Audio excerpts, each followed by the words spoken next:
Indigenous peoples को आपका विश्व आदिवासी दिवस और अधिकार दिवस के लिए किस तरीके से संघर्ष करना पड़ा, वह बात बताई। इससे हमें ये जानकारी होना चाहिए, हमें समझ पैदा हमारे में होना चाहिए कि हमारे समाज की जो समस्याएं हैं वो रीजनल नहीं है, स्टेट लेवल की नहीं है, नेशनल लेवल की नहीं है, वैश्विक समस्याएं हैं। अर्थात इंटरनेशनल स्तर पर भी आदिवासियों की समस्याएं हैं। इंटरनेशनल लेवल की समस्याएं होने की वजह से ही हम लोगों को यूएनओ में भी संघर्ष करना पड़ा और हमारे बहुत सारे लोग इस संदर्भ में काम कर रहे हैं। यह अच्छी बात है और अचीवमेंट भी मिल रहा है कि हम लोगों को एक दिन मिला पूरे विश्व लेवल पर 9 अगस्त विश्व आदिवासी दिवस, उसके माध्यम से हम लोग समाज को अच्छे तरीके से जागृत कर पा रहे हैं और हम लोगों को बहुत राजस्थान में बड़ी उपलब्धि मिली हमारे संघर्ष की वजह से कि पूरे राजस्थान में सार्वजनिक अवकाश की घोषणा हुआ। अभी जो 13 सितंबर का जो हम लोगों को दिन मिला है, आदिवासी अधिकार दिवस यानी इंडिजिनस पीपल्स राइट्स डे, यहाँ भी हमारे सभी साथियों के संघर्ष की बदौलत मिला है। तो हमारे राष्ट्र लेवल पर क्या दिक्कतें हैं, इस पर सभी लोग बोल रहे हैं और बोलेंगे। मैं थोड़ी सी एक तो इम्पोर्टेंट बात कहना चाहता हूं, उसको हमें अच्छे तरीके से समझना है। जब से मैं सामाजिक कामकाज कर रहा हूं, लोग समस्या केंद्रित काम करते हैं कि हमारे समाज में ये समस्या है, हमारे समाज में वो समस्या है। ये समस्या गिनाने का काम हम लोग करते हैं और समस्या गिनाने का काम नहीं करना चाहिए, ऐसा मैं नहीं कह रहा हूं। समस्या है तो समस्या का कारण भी होगा। ये बात बहुत सारे लोग इस विषय पर कम बोलते हैं।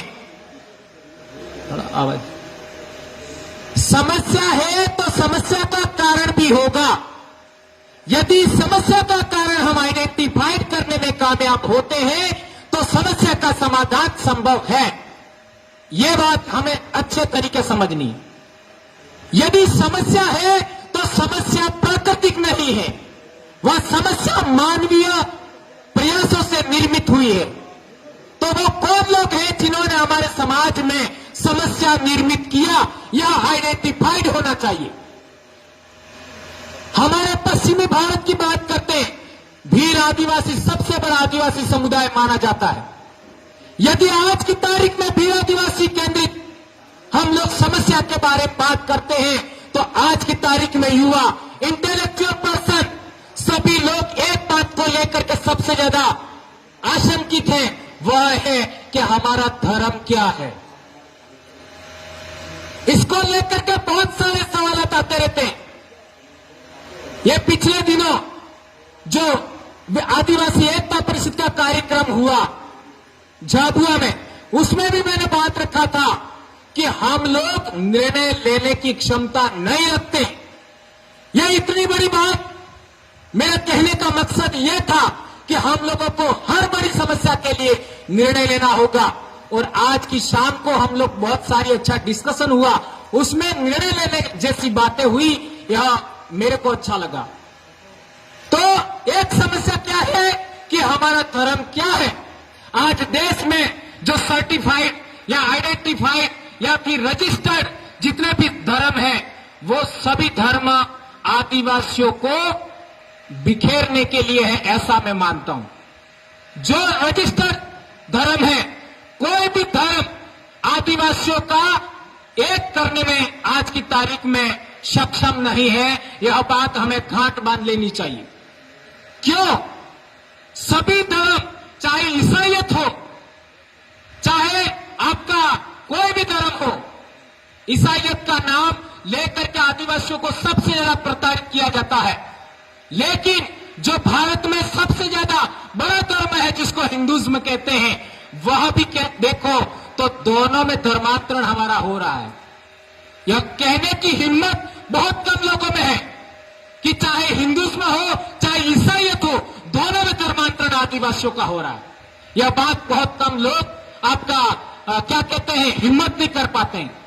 तो तो सवाल पैदा होता है, आखिर हमारा धर्म क्या है? तो यदि फिलोसफी के आधार पर हम लोग समझने का कोशिश करते हैं तो एक फिलोसफी है ईश्वरीय दर्शन की। ऐसा दर्शन, ऐसा फिलोसफी जो एक ईश्वर की कल्पना करता है, एक ईश्वर को मानता है।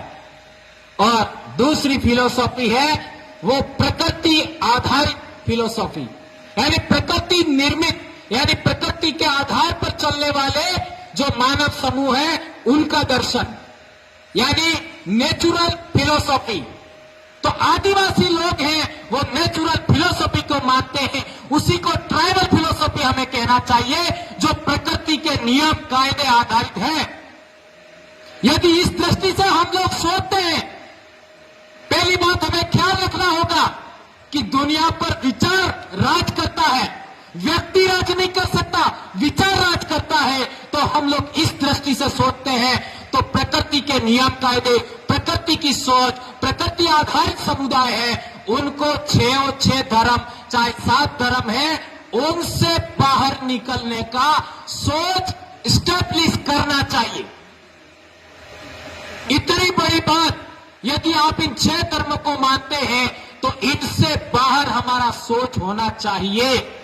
इस संदर्भ में आपका ये जो आदिवासी समन्वय मंच बना है उसको उसके बारे में सोचना चाहिए। पूरी दुनिया के अंदर एक जमाने में एनिमिज्म था, सर्वात्मवाद, अर्थात यानी ये जो पूरी प्रकृति है उसकी हर चीज पूजने लायक है, हर चीज का सम्मान करना चाहिए, हर चीज का आदर करना चाहिए।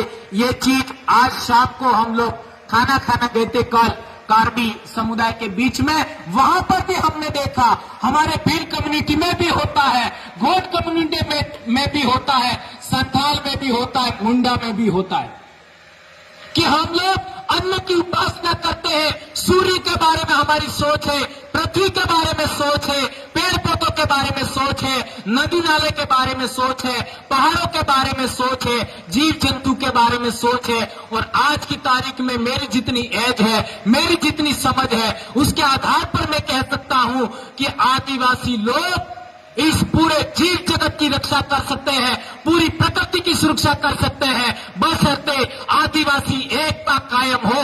और आदिवासी एकता कायम करने के लिए हम लोगों को सबसे पहले वैचारिक एकीकरण करना होगा। ये बात मैं कहना चाहता हूं। भाई ने 2 मिनट का अवसर और दिया है। एक और बात, इतना सब कुछ होते हुए सबसे गंभीर समस्या है कि हम लोगों के सामने, हम लोगों को रोकने के लिए सबसे पहले आदिवासी एक्टिविस्ट सामने आते हैं और वो लोग पॉलिटिकल लोगों के द्वारा संरक्षित होते हैं।